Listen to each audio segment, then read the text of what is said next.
to give you a little bit of a narrative about, how looking at traditional development problems, which are to do with, how are people learning, what jobs are they getting, what wages are they earning, what can these kinds of traditional sort of wealth and GDP type things, which are, which we were very interested in exploring in the earlier decades with formal economic modeling, and how they've undergone a change, and this kind of new, much more evidence-based way of doing policy, of informing even formation of theories. I mean, maybe 40, 50 years ago, when we had like all these theories of agrarian transition, capital accumulation, these standard sort of growth theories and dependency theories, how they have undergone a change, and how we are sort of at the cusp today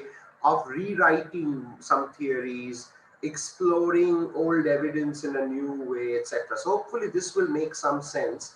I'll try to focus on things in this PowerPoint that would be more of interest to you guys, as opposed to some if I was presenting it at ISI or something. Yeah, so let me start. Traditional economic, development economics, both Marxian and non-Marxian would include what we call Walrasian, sort of theories with markets which clear, etc., etc. And the more command-driven, kind of administered price regimes talked about by Marxian economists. Economic growth concerns primarily, and development particularly, primarily concerns with structural change, capital accumulation. So we have many, many well-known names which are always taught in these core types of courses. Then you have the famous growth models, like all that it says is you put in more capital, and by capital they mean physical capital, like not all these more behavioral soft things like capacities and human resources, which most hard economists still about 20 years ago looked at with great skepticism. Like, what is all this stuff that looks like sociology? Like, we are economists, not sociologists, like that. Various dependency theories, though these were a little heterodox, and they talked about, the north-south model of trade and systemic exploitation and things like that, which left-leaning Marxian economists like to talk about. And so these would be kind of heterodox in the sense that they didn't talk about one all-encompassing markets clearing type thing, and they looked at various specific normative processes and tried to study them. These dependency theories were also, however, similar. They were all about capital accumulation. Then there's, of course, the famous neoclassical theories of growth and the new Debraj-Ray type theories, which all have principal agents, a principal and a couple of many agents, and there's strategic interdependency. Obviously, the agents are all representative agents, who are all function in the same way and do some optimization. So that would be kind of the story up to about the 1980s, that came about. However, wealth of nations is quite complicated, I mean, I'm not going to read out all that, too many slides to read out. I'm going to share them with you later. But what the crux is that, 6 centuries ago, East India was very developed, But 600 years later, which is not very long in evolutionary time, I mean, these countries have become the world's poorest.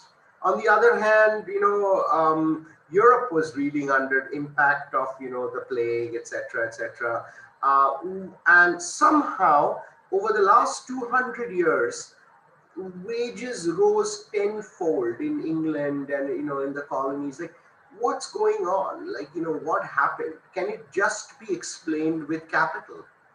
Well, I mean, there is a paper, very famous paper by these two guys, so Sokolov and Engerman, and some interesting work by Avijit Banerjee and Lakshmi Iyer, for example, which says that, it talks about, institutions. So it's not simply just getting some materials of production and putting up some factory, that doesn't make you more efficient. I mean, that makes you more efficient, but that's not enough. So what this Sokolov, Engerman, and even Banerjee and Iyer talk about is that certain processes, which and institutions is a good name for it, because what institution means are formal contractual rules of engagement. In a way, the way these Western developed countries developed, after, from the 18th century onwards, with these, with the factory production systems and joint stock companies, etc., I made sure that certain processes of competitiveness were kept alive. On the other hand, Britain adhered to quite a different set of institutions in India and Bangladesh and gave local feudal landlords basically de facto governmental power to collect taxes.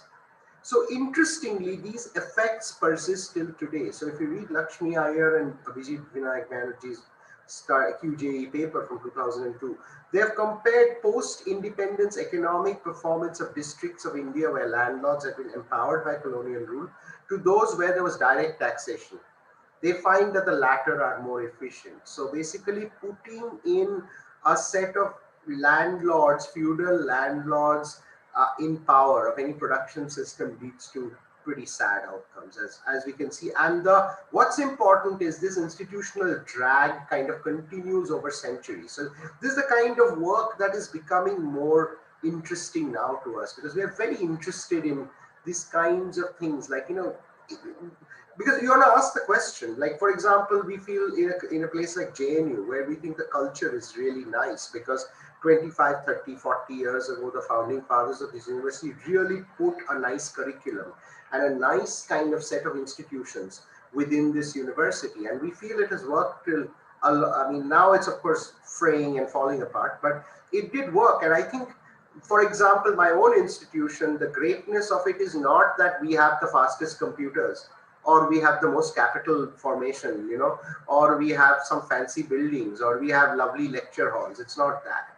It's more the kind of way students and teachers, interact, the sort of processes we've set up. So those would be what would be called institutions.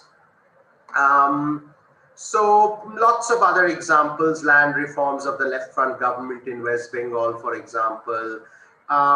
You also see that trajectories matter for erstwhile Soviet republics, 10 years of splintering. So you see various countries went in very different trajectories once they had to organize themselves under these market mechanisms. So to say that somehow there's one unifying market mechanism and everybody does just, it's not true even if you put in similar levels of capital into the process.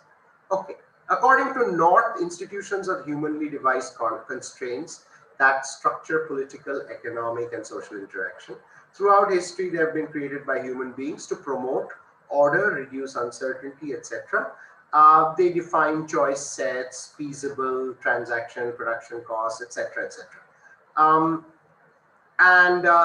These would, and examples of institutions include auction formats, market institutions, microfinance. All of these would be institutions because they organize a certain way in which agents interact and formal rules. But there's also informal stuff, economic behavior outcomes are also affected by non-contractual social interactions arising from social norms, which are enforced by structures of power. In fact, most socioeconomic interactions arise out of incomplete contracts in the form of readily followed norms, enforced obviously within certain structures in society. An example would be an employment contract does not specify any particular level of effort, but the employee's work ethic or fear of job termination or peer pressure from workmates may accomplish what contractual enforcement cannot. By the way, if you guys have any questions, you're welcome to ask me. This is kind of an informal talk, kind of a transdisciplinary talk. So I'm not going to do one thing with you. So we're going to talk about a whole lot of behavioral economics comes from the integration of things from many other disciplines into economics. So it's going to be kind of loose like this. So you're welcome to interject at any point and ask me anything you want.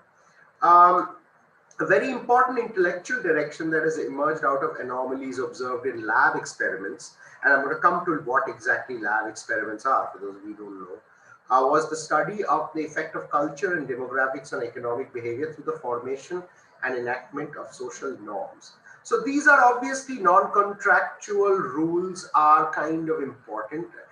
Both Sen and Arrow Nobel Prize winners, both of whom also did Walrasian models.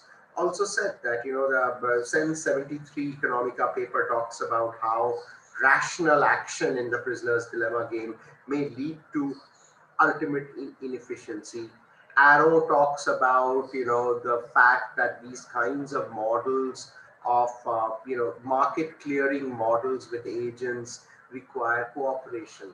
So this old fable that we just have to be, we're mean, we hate each other. Like capitalism is cool because we are mean and we hate each other, and somehow we make great output come out by the invisible hand. I mean, this couldn't be a bigger fiction, and this fiction has been written by certain powers that be, and I find it more and more like garbage these days, and especially with the way the world is going. So anyway, I'm going to move on now. Please read these later on. So what's economic theory saying? Okay, so it's still not saying very much. It's gotten better over the last 15, 20 years. Conventional economic reasoning fails to, but the thing is, even though there's a good lot of empirical and observational experimental work coming out, economic theory largely continues to be quite hidebound. You cannot explain things with total factor productivity, and this stuff is as old as the hills. In fact, differences in capital labor ratio and years of schooling explain less than half the difference in productivity. There surely must be something else going on. Okay. To top it all off, the neoclassical paradigm is kind of, I find, very restrictive, representative agent who can attach a well-defined probability distribution over the entire set of outcomes that are available to him from any choice problem and choose the one that would yield to him the highest expected payoff.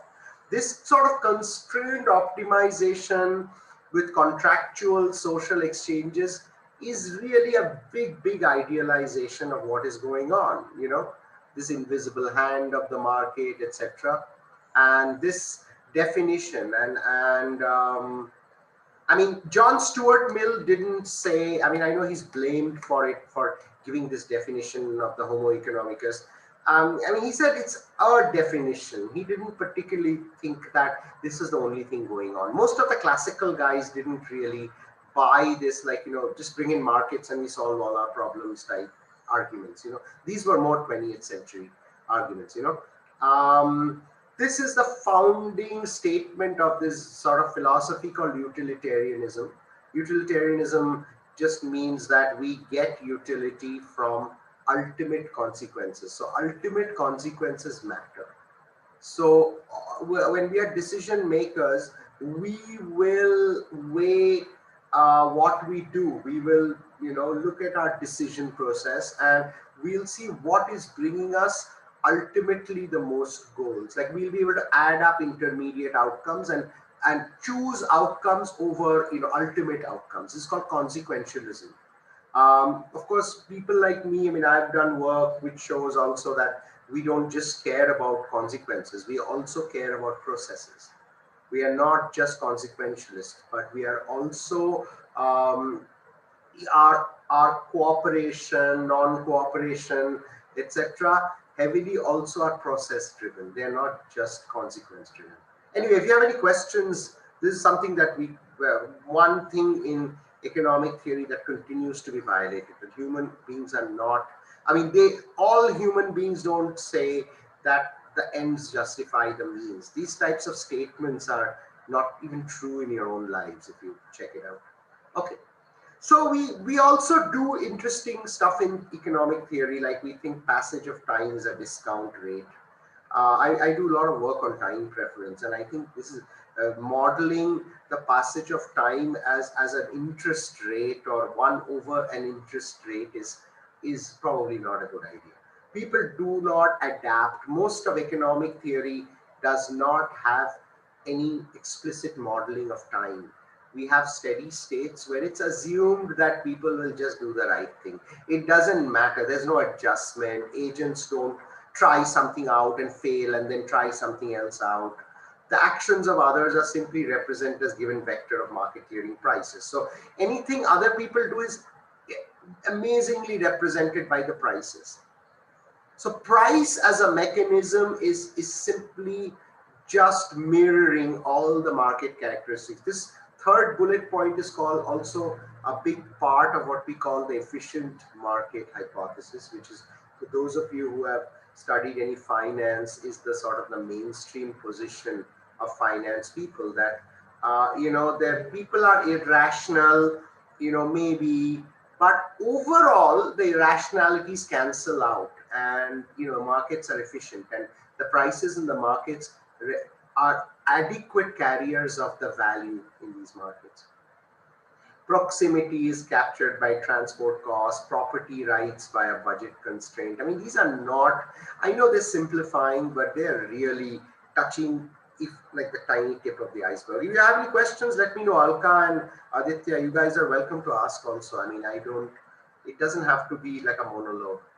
Okay, so I'm going to go directly to this diagram. The reason I'm leafing through many slides is because I have many slides. So I would like you guys to get into, to talk a little bit about experiments. But here is kind of my take on this whole thing of how, sort of a theory of everything, as it were. I mean, about economics. This is inspired by Vernon Smith's very famous paper called "Will Economics Become an Experimental Science?" in American Economic Review 1989, I think, I'm not sure, but I have the paper, yeah, Smith 1989.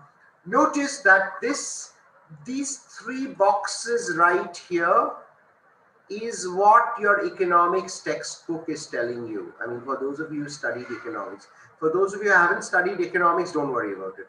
Okay, I mean, just, okay. So it says that agent values, costs, endowment, technology, all of that affects their choice behavior. That is, what is their choice behavior? The choice behavior is how much are they willing to buy, how many units are they willing to sell, are they willing to supply their labor, are they not willing to supply their labor, etc., etc. And out of all of these forces comes this two holy grails of like neoclassical theory. One is an endogenously determined price, and an allocation in equilibrium. And it's assumed that agents in Timbuktu will behave the same way as agents in, I don't know, in UP, will behave the same way as agents in Kerala, will behave the same as agents in Greenland. It doesn't matter, as long as the agents have certain sets of values. They prefer more to less. They care about consequences, and they would work very hard, give effort when the incentives are high enough. If that happens, this happens. But over time, we have seen post 1960 that institutions matter. What are institutions? They are rules of engagement. They are just formal contractual rules. They also matter. How do they matter? Well, they affect behavior. We say that, for this, the big thing we tell all our students is like, try to get the JNU culture. Like, that's what we mean is a mixture of institutions and social norms, contractual and non-contractual. Follow along with the contractual and non-contractual norms of your institution. The contractual ones, which is institutions, the right bottom box, we say affects behavior, but behavior also affects institutions in a dynamic way. Institutions, of course, directly affect outcomes because they are formal rules of engagement. Institutions are deeply influenced by culture, demographics, social norm, power. In turn, institutions also generate social norms and define hierarchies and set a culture. The agent costs, values, endowment, technology itself is also affected by culture and demographics. Some will say that the arrow goes in the other way too.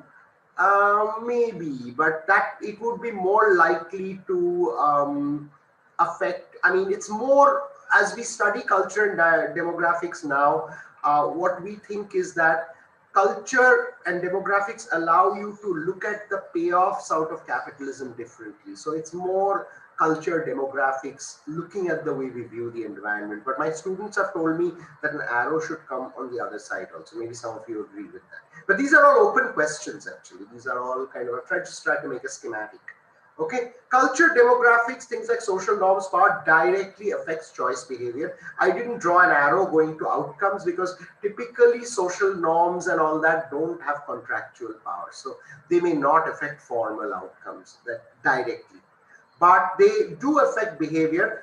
This link is a very important link for behavioral economics, how these sort of soft understandings affect the behavior of agents. In fact, a lot of people have talked about this particular link, how choice behavior is altered by the presence of certain types of culture and demographics. Any questions about it? Disagreements, agreements. I don't mind if you disagree with me also. I mean, this makes sense.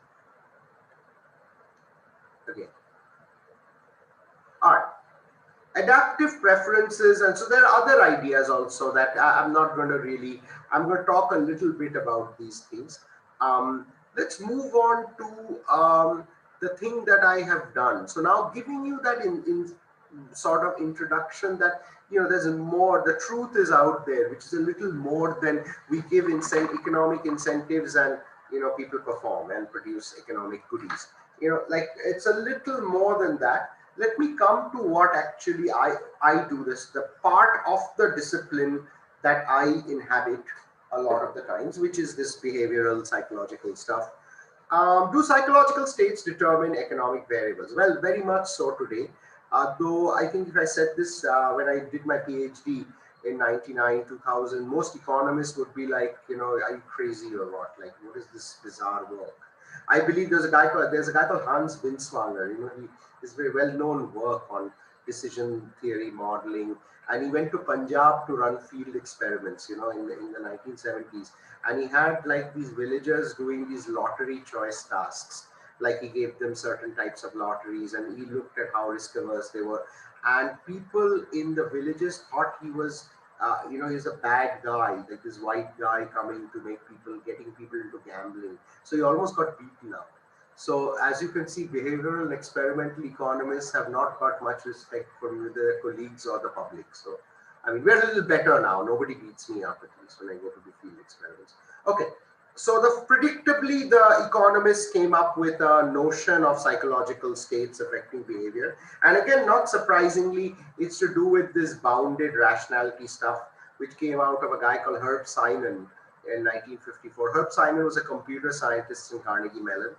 And as usual with my colleagues, of course, I know what the materially motivated agents attempt to maximize but are constrained to do so because of computational limitations. And instead, they reach some level of utility. So the way economics dealt with violations of this, you know, representative agent model outcomes, because outcomes are not working out even though you're giving incentives. So then they hit upon the idea, then it must be that people are stupid, right? People don't get it. So people are trying to do our maximization, but they're failing because they're stupid.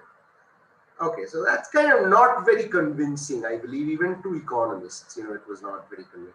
But Tversky and Kahneman, the two famous behavioral economists, actually gave a slightly more compelling, even though their early work on psychological states effector was quite, I feel, quite not interesting, but they were still a big step up from economists, and they're kind of liked by economists because they are trying to kind of extend out economic theory.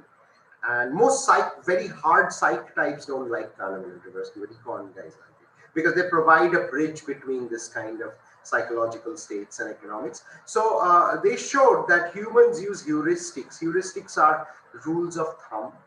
What are rules of thumb? Well, you get up in the morning and you like make your coffee or tea, and then you, I don't know, you have all these rituals, and then you get into your car and you drive.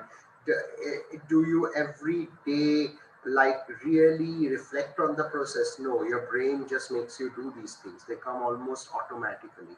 Well, those are heuristics that you follow. These heuristics are by and large quite effective in allowing an individual to predict outcomes. However, they lead to sometimes severe and systematic errors and biases. However, I feel that Kahneman and Tversky were a little, to please the economists, they were a little more, they were a little nice, they were a little more hard on heuristics. More modern guys like Hertwig and Gigerenzer and all these guys in the 2000s say that actually heuristics are much more ecologically rational, or they're contextually more rational than trying to optimize. So most situations of decision making for humans, if you, I mean, I don't know if you guys agree with me, but I mean, this is my experience with all of it is also that we make decisions under extremely low, in very low data environments. Like, you know, we don't have a large choice set, we don't have that many chances to make, but, you know, we have to, on basis of very limited information, make certain decisions. So there, doing a complete optimization problem is not easy, and it's impossible. Sometimes it's impossible. So our brain over time has evolved to allow us to do these kinds of quick jump leapfrogging heuristics, which is that an example Kahneman and Tversky cite is that, you know, like some students were asked, some people, random people were asked that, okay, there was a tennis match between Roger Federer and Andy Murray. Who do you think won? So of course you can think about all of how many Roger Federer won, and, you know, do all this math calculations to see that. But most of us would just be like Roger Federer, and we'd be right. What did we do there? We used what is called an availability heuristic. As long, the name that becomes more available in our heads is often what we sort of, when asked to make quick decisions, we will, you know, use that. So I'm not saying this is completely optimal. I mean, if somebody asks you what are the chances of winning, you should compute some odds ratio, right? But most of us don't. We use a ready-made set of mental cues that are available in order to make us simplify our decision making. Am I making sense, guys, or am I just, are you guys not getting my drift at all? So sometimes we need to throw out information. So a lot of the ways our brain does decision making is that it uses a very small pared down set of, you know, data, and over time, using experience and using a whole lot of defined rules of thumb, it often gets us to the right answer. Maybe the really complex program would get us there too, but we manage to do it using a set of adaptive heuristics. Okay. Okay. So what about, so the most famous sort of theory in which attacked directly economics, and a good answer to the question, do psychological states affect economic behavior, was probably the most famous behavioral theory ever, formulated by Kahneman and Tversky, 79. So it shows some very interesting situations. I'm not going to get into it in detail now, but one thing that comes out of it, which is this third bullet point, which I wanted to talk in some level of detail, maybe a few minutes, is that it provides a conceptual framework for dealing with situational dependence. Most individuals do not have absolute sort of payoffs from situations. We compare what we are getting in a certain situation with the state that exists. So we are more interested in relative payoff differentials than absolute payoffs.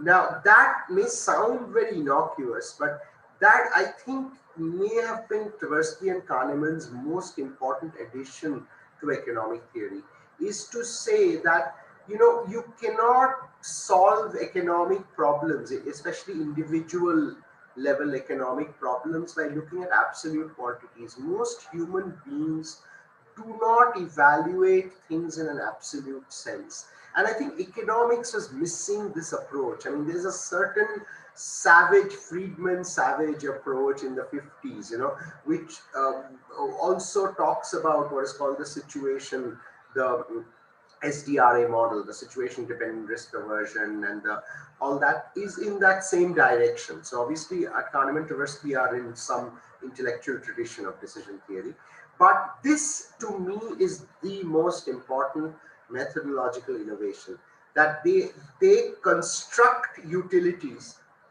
They construct it not by using absolute consumption of anything, but relative consumption. Okay. Now the more recent research, which is by Anandi Mani, who's at Oxford, and these guys, Shafir, Mullainathan.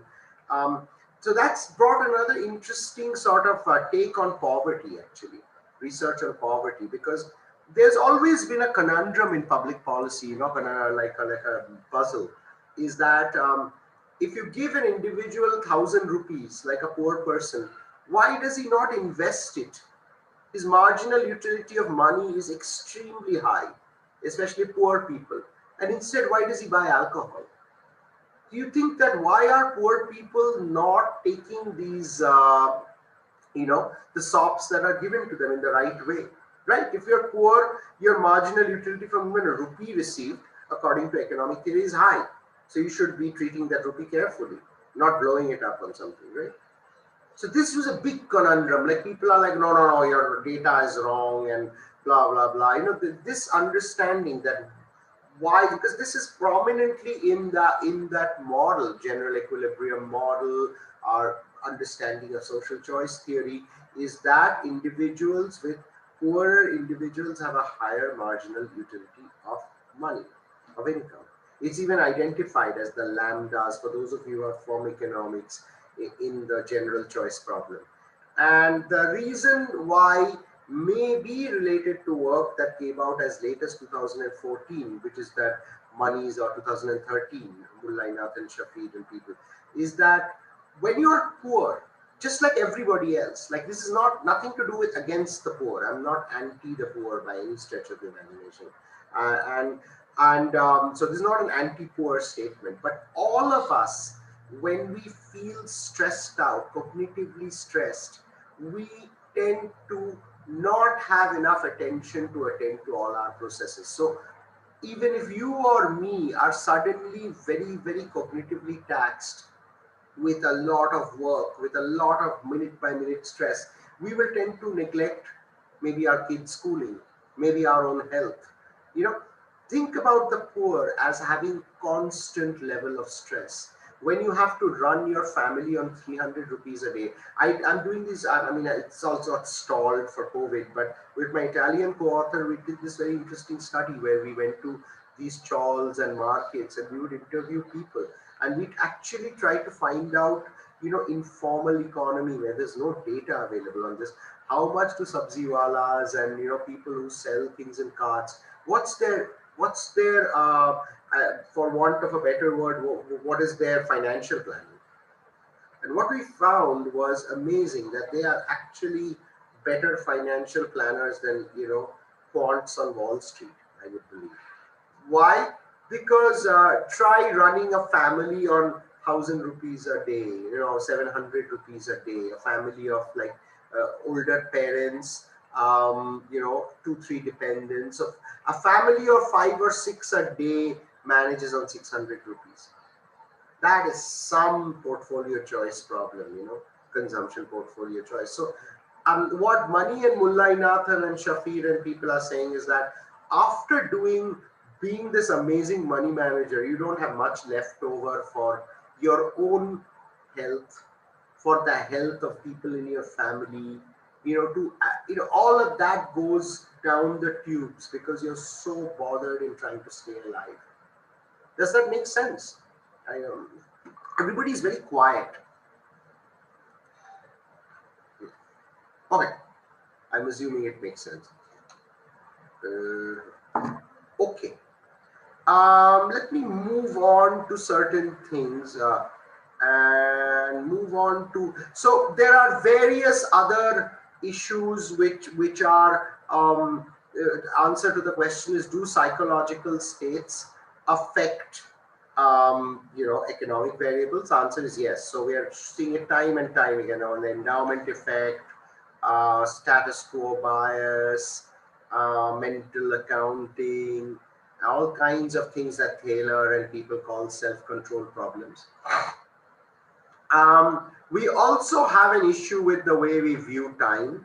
And what we find very interestingly is that we are economics often felt that we have you. So most of economics is constructed with this idea of uniform discounting. That is, the future just feels less important to us uniformly.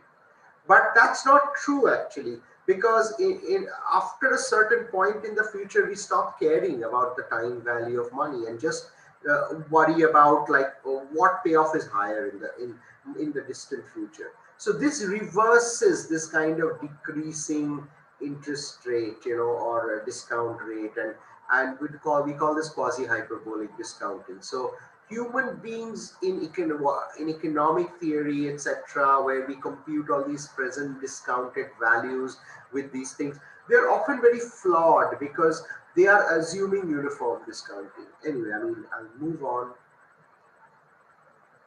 Okay.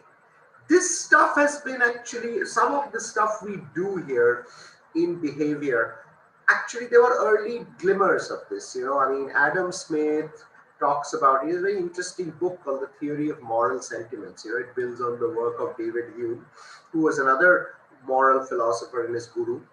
And Smith particularly talks about sympathy, which is feeling of compassion or concern for others. And he says in his book, and I'm paraphrasing, this tempers self-interest in socioeconomic transactions and leads us to sacrifice narrow profiteering in order to maintain ties of affection with our fellow human beings. And this is Adam Smith from 1759, a long time ago, pre-industrial. This is just the time the Industrial Revolution was starting. So these guys were also quite shocked by the institutions of capitalism. They were also dealing with it then. Okay, Keynes is one of the 20th century economists who has a keen interest in psychology.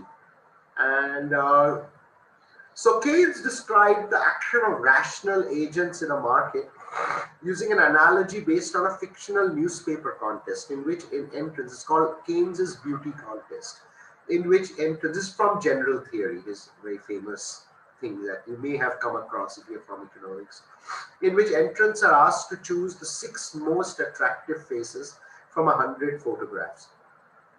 Those who pick the most popular faces are then eligible for a prize. But what Keynes said is that the problem with such beauty contests is not the issue, that the strategic problem that comes about it. It is not just naive people just telling you, hey, well, who's the prettiest, and then then you just add it up, and the face that is liked by most people, those people are given some award.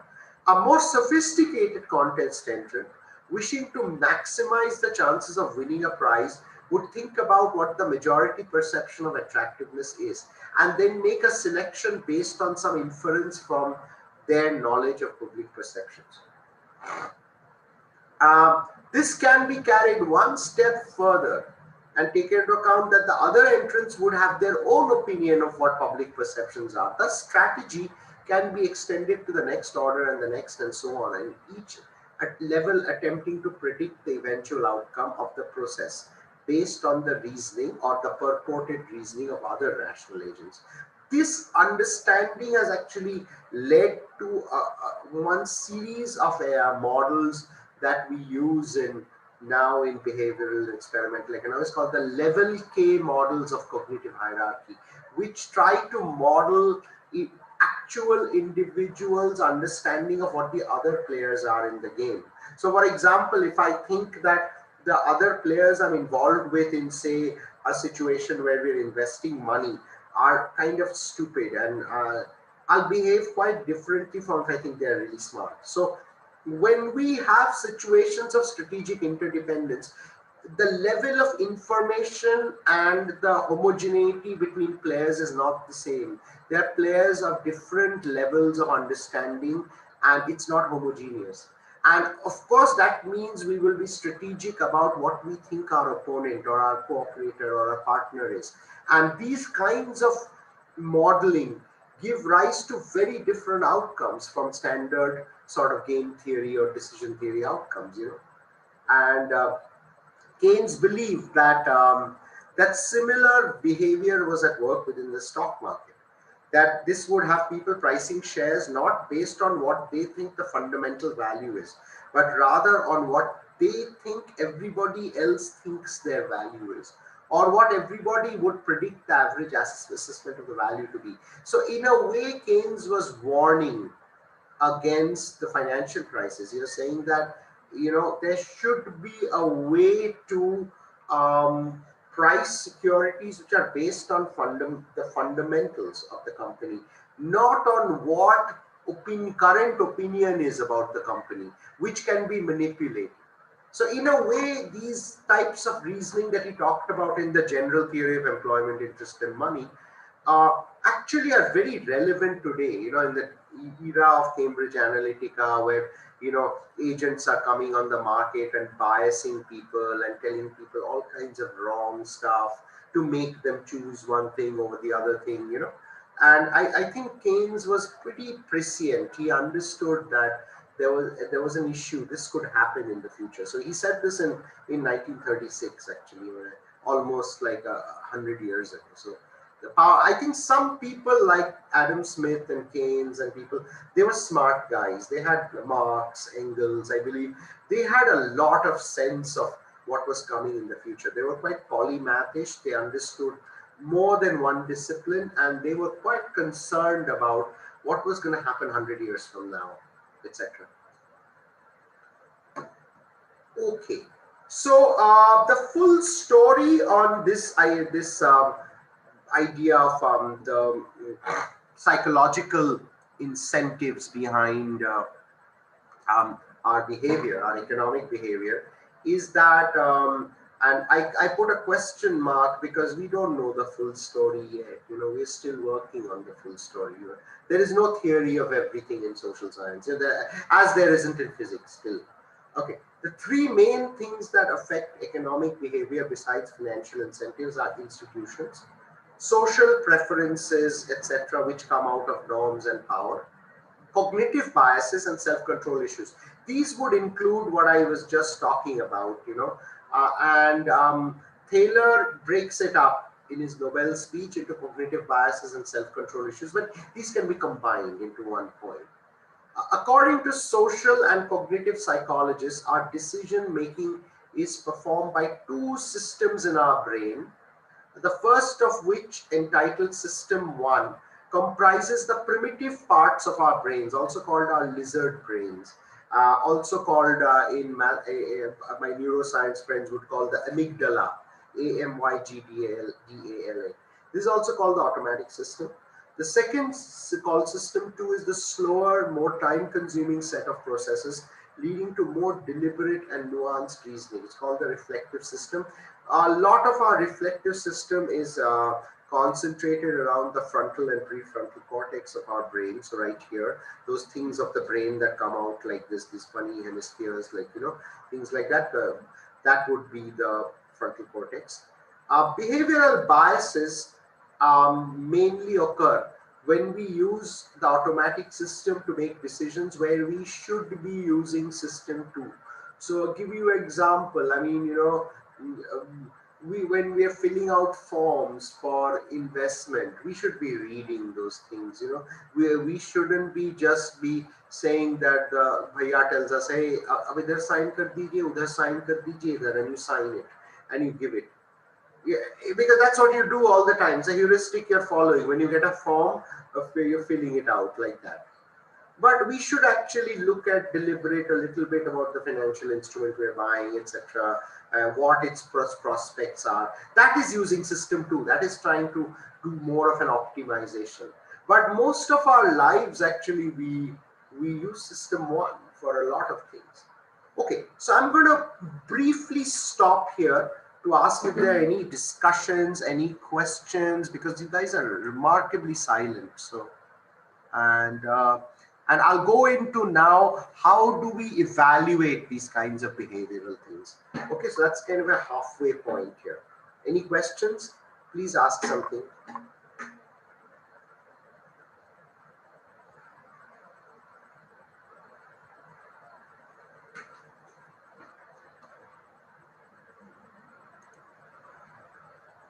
Anybody?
Hello, Professor Sujay.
Sujoy will be joining.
Sujoy is trying to reconnect. Please wait. Sorry, we lost internet connection due to some power fluctuations.